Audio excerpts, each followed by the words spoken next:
নমস্কার, গুরু কৃপাহি কবেলাম। আমি আজকে আপনাদের একটা ছোট্ট টিপস দিচ্ছি, লেবু ও লঙ্কার টিপস। এই লেবু ও লঙ্কার টিপস অনেকে কারবারের জায়গা বা দোকানে লেবু লঙ্কা ঝোলায়, কিন্তু এই লেবু লঙ্কা ঝোলায় তার কতগুলো নিয়ম আছে। সেই নিয়মগুলো বলছি, এবং যে কোনো সুতো দিয়ে অর্থাৎ ফুলের দোকানে বেঁধে দিল, আপনারা ঝুলিয়ে দিলেন, তাহলে চলবে না।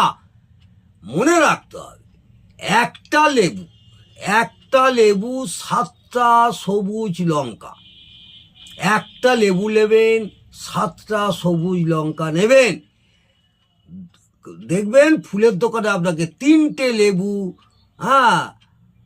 6টা লঙ্কা, সবুজ লঙ্কা দিয়ে আপনার সাদা সুতো দিয়ে গেঁথে দিল। এটা কিন্তু নয়। আমি আপনাদের বলবো, একটা লেবু নেবেন ও 7খানা তাজা সবুজ লঙ্কা নেবেন।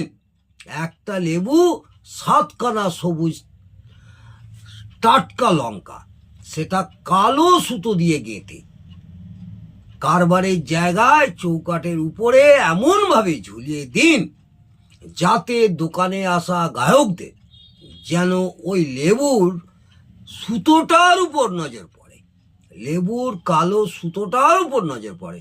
যখন সবুজ লঙ্কাগুলি শুকিয়ে যাবে, তখন শনিবার দিন কি করবেন, পরের শনিবার সন্ধ্যেবেলা খুলে নিয়ে কোনো চৌরাস্তায় ফেলে দিয়ে নতুন করে আবার লেবু লঙ্কা লাগিয়ে দিন।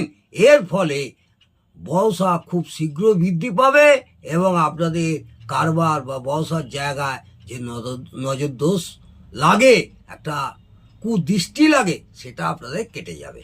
নমস্কার, জয় মাতা।